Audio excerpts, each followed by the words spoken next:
observers and silenced critics, Captain Ibrahim Traoré has just unveiled a brand new city, 50,000 homes strong, built from scratch and about to be handed over free of charge to the people of Burkina Faso. Yes, you heard that right. A city, not a neighborhood. While leaders across the globe argue about policy and budgets, Traoré is out here laying concrete, raising walls, and handing over keys. No handouts, no gimmicks, just pure revolutionary action. Today, we're diving into how this massive project was pulled off, why it's sending shockwaves through the global elite, and what this means for the future of Africa. Buckle up, because this isn't just a housing story, it's a declaration of independence from poverty, and the world isn't ready. A leader who builds, not just talks. While the world's political elite wine and dine at summits, trading buzzwords and promises, Ibrahim Traoré is doing something radically different. He's building. Not building narratives or reputations, but actual homes. A staggering 50,000 of them.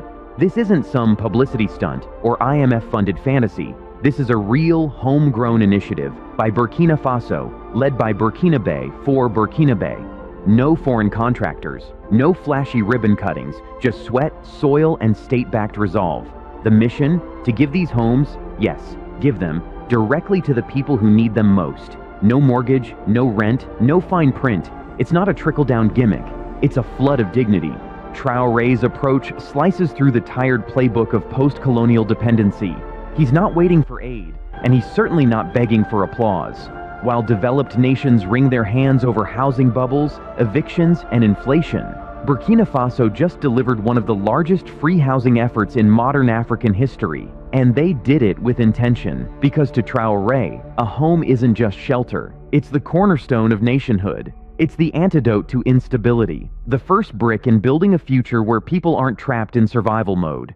This isn't charity, it's a form of reparative leadership. A defiant declaration that Africans don't need saving, they need sovereignty. It challenges the world's low expectations and dares others to follow suit. With each home, Traoré is etching a new chapter in Burkina Faso's history, one that doesn't rely on applause from abroad, but accountability at home. In a world of talkers, he's a doer, and he just proved that real leadership starts with a foundation, literally. Concrete dreams in the Sahel. Don't let the dusty plains of Burkina Faso fool you. Something futuristic just rose from the earth. In a region often portrayed as dry, desperate, and dependent, Traoré has flipped the bricks of the foundation. The new city of 50,000 homes isn't just a random collection of concrete boxes. It's a meticulously designed, eco-conscious, sustainable urban plan that rivals modern suburbs anywhere in the world. From paved roads and solar-powered streetlights to advanced water filtration systems and green communal spaces, this isn't just a city, it's a movement. Engineers teamed up with local architects to design a city that breathes Burkinabe identity. This wasn't about copying Western urban grids, it was about honoring tradition. Markets, schools, clinics, and parks were seamlessly integrated to promote both community cohesion and economic activity. The homes themselves aren't cookie-cutter boxes. They're built for extended families, reflecting the deep cultural value placed on kinship.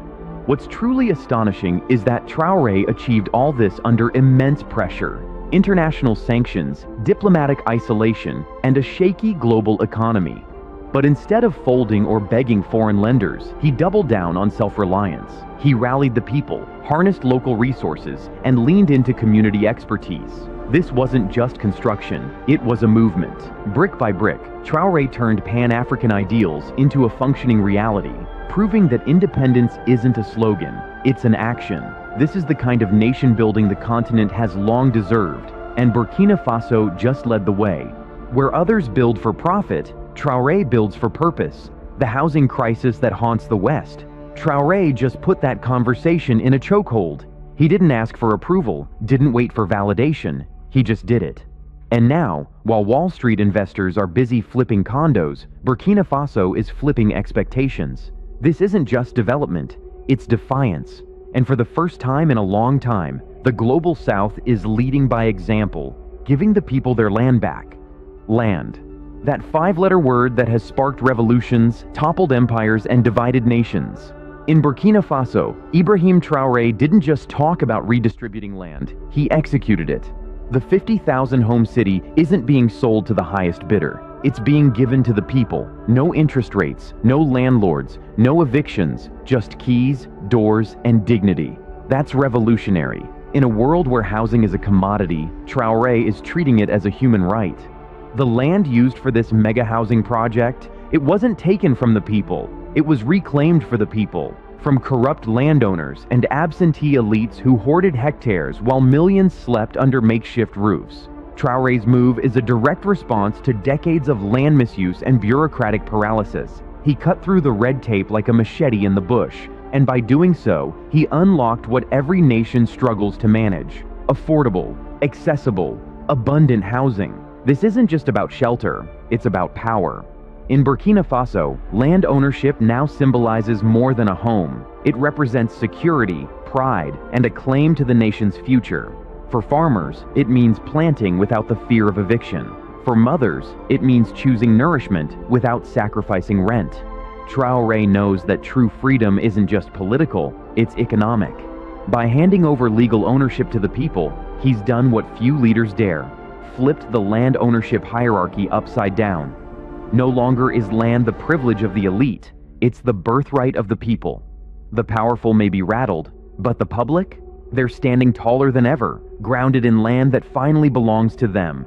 Employment revolution, building the builders.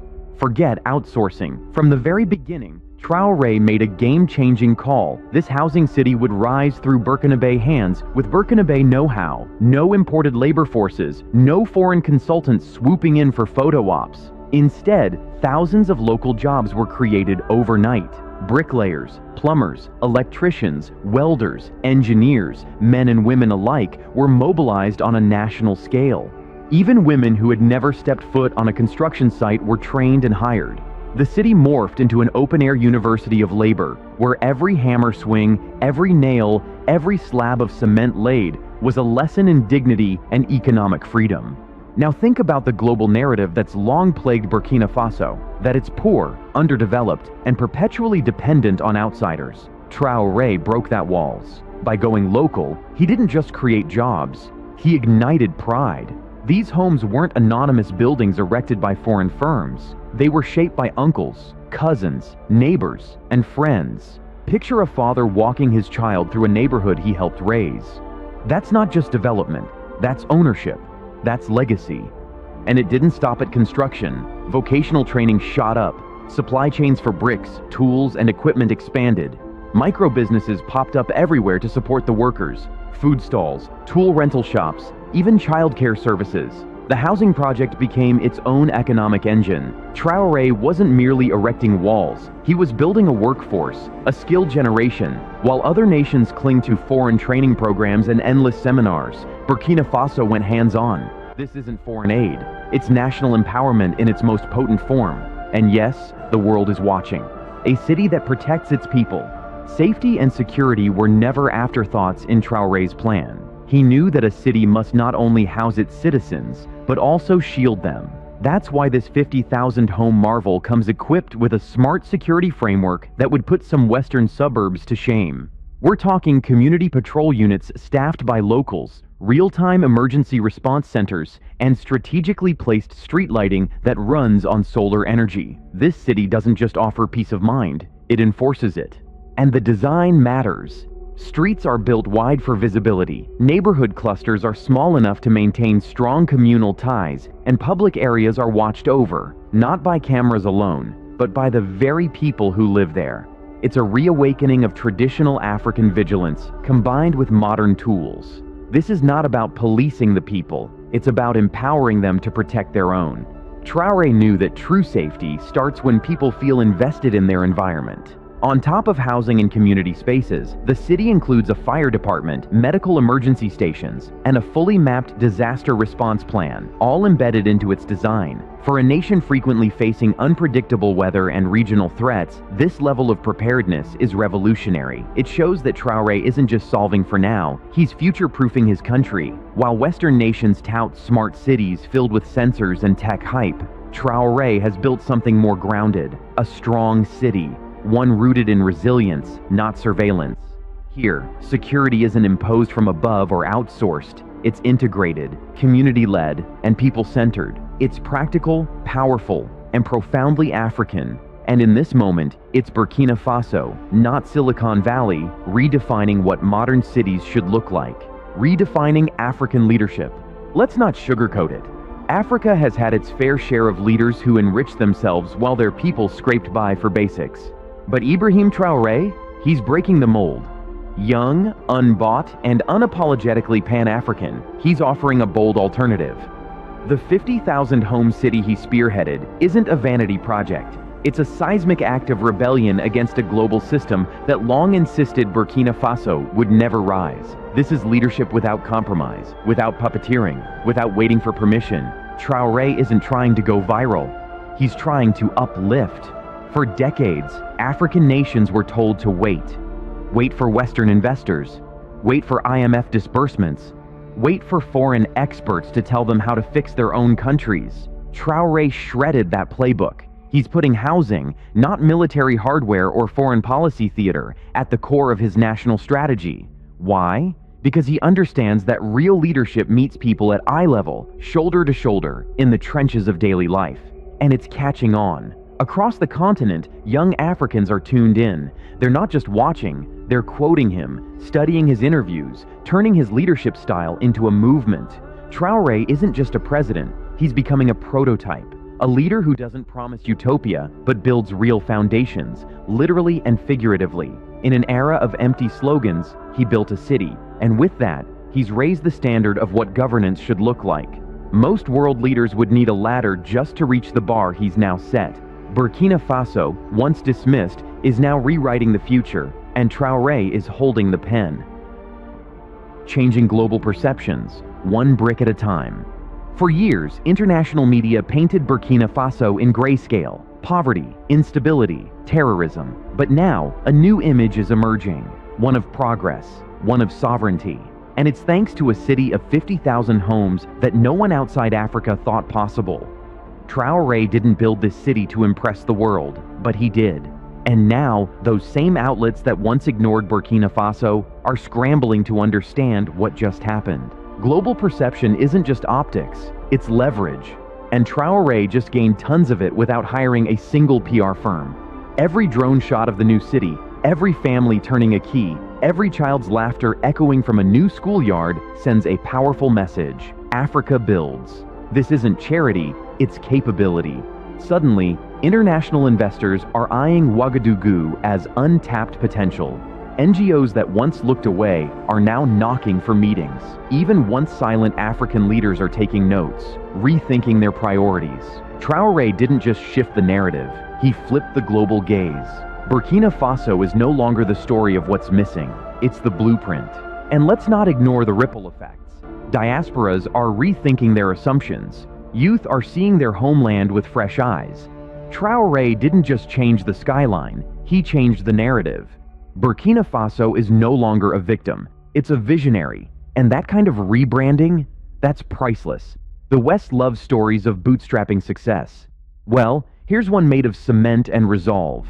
And Traoré didn't write it in English or French, he wrote it in action. The future, built, not promised. Here's the bottom line. Ibrahim Traoré isn't waiting for the future, he's building it.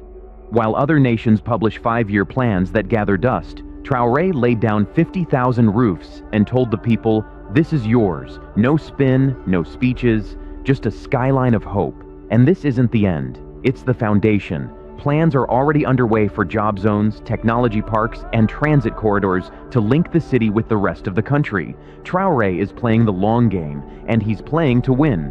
Burkina Faso has officially entered a new era, one defined not by what it lacks, but by what it builds. And make no mistake, this kind of transformation echoes far beyond its borders. It signals to every underdog nation that progress doesn't need permission, that when you combine political will with grassroots power, you can move mountains, or in this case, build cities. And so, to the world that once looked down on Burkina Faso, the message is loud and clear. Watch us now. Because under Traoré's leadership, the country isn't asking for charity. It's asking for respect. And it's earning it. One home at a time. Think about that. 50,000 homes, zero mortgages, and an entire city rising from the dust, built not for profit, but for the people. Ibrahim Traoré didn't just build houses, he built hope, brick by brick. While many leaders chase headlines, he's rewriting history with action. This isn't charity, it's a blueprint for national dignity. And let's be honest, the global powers didn't see this coming. They underestimated a young revolutionary and overestimated the weight of foreign aid. Now, Traoré has shown that when a nation stands on its own feet, the ground shakes beneath global assumptions. So what's next? Will other African nations follow suit? Will this new city become the model for how developing nations reclaim their destiny? One thing's certain, Burkina Faso is no longer waiting for a savior. It's becoming one. If this story inspired you, hit that like button, subscribe for more eye-opening content, and drop your thoughts below. The world is watching. And Traoré just raised the bar.